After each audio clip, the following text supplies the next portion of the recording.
Hey, welcome back to the channel, and welcome to the channel if you're new. In this video, I'm going to be making the ultimate Super Bowl carnivore platter. It's taken me 6 times to figure out how to say that correctly. I'm still not even sure if I've said it correctly. But in this video, I'm going to show you 4 different recipes for a platter that will make for some good eating during the Super Bowl. And I'm going to stop saying that because Pepsi owns the rights to that name. So from here on out, I'm just going to say the big game, or whatever they say everywhere else. So if you're a fan of the big game, make these items, bring it to your party. And if you're not a fan of the big game, make this and bring it anyways, because you can hang out with your friends and eat good food and watch funny commercials. That's the best part of it, in my opinion, anyways. But with no more delays, let's get started.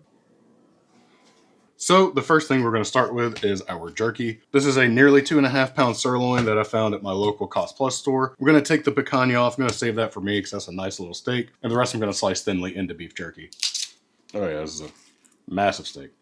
And if you have a meat slicer, you have somebody that slices meat, like if you have a butcher that does that, just get them to slice it for you as thin as possible. But if you want the nice little challenge of using a knife, feel free to do that as well. Just gonna take this bad boy, set it aside for now. All I'm gonna do is try to trim up some of this sinew without losing a bunch of meat. And you don't have to use a sirloin to do this. Honestly, I don't think sirloin's even the best cut to do this with. It was just the most convenient for me to pick up at the store. First thing I want to figure out is where my grain is going, so I want to cut against that. So if you can see right here, this grain is going down, so I want to cut across that. I'm going to take my knife, get it pretty much at a 45-degree angle, and then just start slicing thin. And it should be left with some nice thin little pieces that we will dehydrate. All right, for this next part, I'm going to take all this sliced jerky, just kind of get it even out onto the cutting board. You can put this all in a bowl, honestly, and do this too. I've got all this laid out. I'm going to take half of this and do just salt. And for the other half, I'm going to use some jalapeno ranch. This is from my company, Carnivore Companion. Links down below as always. So first, I'm just going to hit this side. And this side, I'm just going to hit with some salt. This is just Redmond real salt. So now what I'm going to do, I'm going to take this, kind of split it up, and just give it a little toss so it'll coat everywhere. I'm going to do the same for this side. And just to be safe, I'm going to sprinkle just a touch more on both. I'm going to let this sit here for about 5 minutes, just kind of let everything dissolve into the meat. And if you want to, you can also just throw this in the fridge for a couple hours and it'll do the same thing. But I also think that 5 minutes should be good enough because we'll be throwing it into a dehydrator, which is the next step. So I have this cheap dehydrator I bought about a year ago. This is 30 bucks. If you like jerky, this thing will save you a ton of money. It does exactly what every other manufacturer of beef jerky does. It blows hot air around meat. Let's go ahead and get it onto these racks. I'm going to put the wrench down first, and then we'll put the salt above it, just so the flavors don't really cross too much. This is all ready to go. I'm put my lid on. I'm going to turn this all the way up to whatever it is. I think it's 160. I'm going to come back in about 3 hours, and we will check this out, see how it's doing. If it needs more time, we'll just give it more time. It's been roughly 4 hours and 20 minutes. And this is the state of our jerky. And that's a pretty thick piece, so it's not like crispy or anything, but got a nice little chew to it. I think that's looking pretty good. And as you can see, it was super easy to do this. And the beef jerky with just the salt got enough, like this is at least a bag and a half of the big brand jerkies you get, but there's only 2 ingredients, so that makes it infinitely better right there. All it took was a little patience, a few ingredients, and we have a bunch of jerky. But it's definitely going to be a nice beginning to our platter. Which the next thing is deviled eggs. So I'm going to keep these really simple, and I've shown you how to boil the eggs plenty of times before, but just in case you don't remember, here's a quick recap. I have about 1 knuckle deep of water in a saute pan. I'm going to get that boiling, and as soon as it's boiling, I'm going to add my eggs directly into the water, cover it with a lid, reduce the heat slightly, and set a 12-minute timer. 12 minutes are up, turn the heat off. I have here a little ice bath. I'm going to transfer these eggs into it. Once they've cooled off, I'm going to crack the eggs on all sides. Give it a very gentle roll, and then remove the shell. And we have some nicely boiled eggs. For the deviled eggs, take your boiled eggs and your Paris Hilton cheese knife and split these in half. I like to wipe the knife off in between cutting because it keeps the egg whites a little cleaner. And then take the egg yolk, put it into a bowl, and repeat. Like I said, I'm going to keep this filling very simple. I'm going to add a big pinch of salt, roughly 1/8 teaspoon worth, a very small pinch of pepper, quite literally a pinch, roughly 2 tablespoons of sour cream, and 3 to 4 dashes of hot sauce just for a little tang. And to mash this, I like to use a fork, especially when it's such a small amount of filling. I have a lot of different deviled egg recipes on my page, so if you don't want something so simple, you want something just a little more interesting, feel free to search my page. We've got taco deviled eggs, carbonara deviled eggs, loaded baked potato deviled eggs, I'm sure something else. Give it a little taste. It's not too dry, not too wet, so it should look nice in these egg halves. So all I'm gonna do is simply take 2 spoons and just start divvying this stuff up.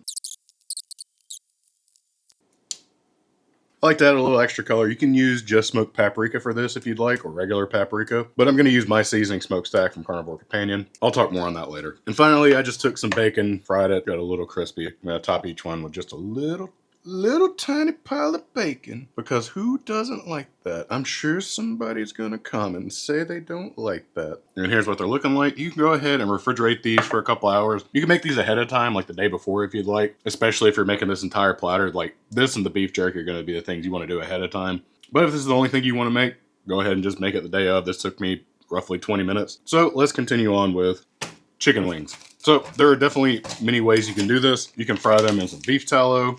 You can smoke them if you want to. You can throw them in the air fryer just to make it even easier. Or you can do what I'm gonna do is bake them. So I've got my oven set to 400 degrees Fahrenheit, just preheating, waiting for me. And what I bought was the whole wing. You can cut these up if you'd like to. I'm gonna keep these whole because I think it'd be a nicer presentation for a platter. And there are ways to get wings very crispy in the oven. What you can do is you can actually put these in the fridge for about 12 to 24 hours. It'll dry out the skin. Another method that I know of is to use baking powder. The baking powder will react with the skin of the chicken. And I'm not 100% sure of the chemical reaction right off, but if you do it, you'll see that as soon as you add the baking powder to the chicken, it'll start fizzing up. It'll start bubbling all over the skin. But for these, I don't really want to do any of that. So I'm going to go for a smoky flavor. This is simply a 50-50 mix of smokestack and steak dust. However, I will leave a very simple, like smoky seasoning recipe below. I don't want you to feel left out on what I'm doing, and I want you to have a similar taste to what I'm having. You don't have to use this. You can use any seasoning you want. You can honestly just use salt if you'd like to do that. All I'm gonna do is season these up pretty liberally and lay them flat side up. So I want the flats to be facing up. All right, these are nicely coated. I'm gonna let these sit here for maybe 10 minutes just to kind of let them, mingle with the chicken skin, maybe even try to penetrate it a little bit so it can get into the meat. But if you're feeling impatient or you just don't want to wait, you can go ahead and throw these in the oven if you want to. But I waited the 10 minutes. They look pretty much the same. I'm gonna check these in 30 minutes to show you what they look like, and we'll go from there. And while those are in the oven, we're gonna work on our last item, which is bacon wrapped sausage. This is a super simple idea, but I have very high hopes that this is gonna taste really good. So the first thing I wanna do is get my sausage cut up into bite-sized pieces. Call whatever bite size you want to. I'm gonna go with probably about that. This is like 7 inches, right? And all I'm going to do is use that as reference for the rest of them. And as far as the bacon goes, I don't really want to have an entire strip of bacon on each one of these. So what I'm going to do is test one to kind of get a reference to figure out how to cut my bacon. So that's one wrap, and that's pretty good.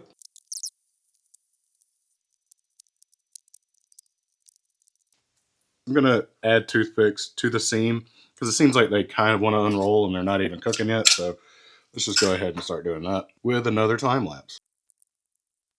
All right, these are all nice and toothpicked up. I'm waiting on my wings to finish cooking because I only have one sheet pan for some reason. So I'm just gonna throw these in the fridge. All right, it's been 30 minutes and this is what they're looking like so far. The skin feels crispy. It doesn't last that long, it only feels that way right now because it came out of the oven. And if you don't want to play any guessing games, feel free to use a thermometer to check the thickest part of the biggest wing you can find. I usually like to check the drum portion, and I will put it right against the bone to see where it is. It says that's 185. And honestly, these are probably done. So what I'm gonna do, I'm gonna let these just cool off just for a few minutes. I'm gonna open one up and show you what it looks like on the inside. All right, I've split this one open. And as you can see, I don't see any red or any blood flowing through it. That's a good indicator that it is done. The bones are starting to darken. That means heat has penetrated the meat and gotten to it. So I'm going to set these aside and we will continue on with our bacon wrapped sausage. I've reduced the heat on the oven to 375. I'm not even going to clean this off. I'm not that worried if these flavors commingle together. Just get all your sausage under your pan, make it extremely uneven just so anybody watching the video has an OCD trigger. And we can go ahead and place these into the oven for 20 minutes. They could probably go just a touch longer if you want them to, but the bacon looks good to me. This is the way I kind of eat my bacon anyways. I'm gonna let these cool off for just a few minutes, and then we're gonna be making this Super Bowl platter. As far as the platters go, I really like wooden cutting boards. If you have like a silver platter that you like, or just anything that you have, honestly, put this on plates if you don't want to make a weird looking platter for a bunch of your friends. But if you're like me and you don't really care about what they think, I'm going to make it on this nice cutting board that I have. I always like to start with a centerpiece and kind of go around that. And the best thing for a centerpiece is usually like a sauce or like a wheel of cheese. This is simply sour cream with some salt and pepper in it. It's just a solid and easy dip for people who want, you know, something to dip their food in. Let's go ahead and start with these wings. Since there are whole wings, there's going to be a left wing and a right wing. I'm going to kind of arrange mine according to that. I'm going to take deviled eggs and do little clusters on the corner. And I'm going to take one each side of the bowl. I'm going to take my jerky, pile on each side of the bowl. Finally, I'm just going to start placing my bacon wrapped sausages all over the place. Just kind of scatter them. Doesn't have to be perfect. This is going to be your artistic representation of you. And there it is. Gonna give everything a taste, and maybe I will have convinced you to make this whole thing. Feels obvious. I need to start with the deviled egg because they look amazing. Savory, very tangy. The hot sauce added a lot to it. Almost added like a cheesy quality to it, but it's just a really good deviled egg, and it was really easy to make. Let's try one of these bacon wrapped sausage guys. Savory, juicy, adds a little chew to it from the bacon. Smoky. God, that's, hang on. I gotta try it with this now. If you can't tell, I haven't eaten yet today, and it's 11 a.m. All right, chicken. It's actually still got a nice crisp to it. The wings are amazing. I got a lot of smoke flavor from that seasoning. It actually penetrated pretty deeply, and they're perfectly cooked. It really didn't take that long. No, it's okay. Sometimes I'll make chicken wings and they'll take way, way longer to cook, but those are probably also like thicker wings. These aren't like crazy big or anything. And for the final item, let's try some of our mystery beef jerky. This is either going to be the jalapeno ranch or the salt. It's got a nice chew to it. The flavor is really good. It's very beefy because it's sirloin. And the seasoning comes through just enough. It doesn't like attack you with salt immediately. And it's just something that can kind of break up all these textures. So if you only make like one or two of these items for your Super Bowl party, or if you want to make this entire thing plus some, awesome. Like this was actually really easy. You can do most of this the day before. Make it look nice and set it out to your guests. And I don't think a single person would be mad about this, no matter what kind of diet they're doing, unless they're vegan, obviously. Not the vegans. The vegans won't like it.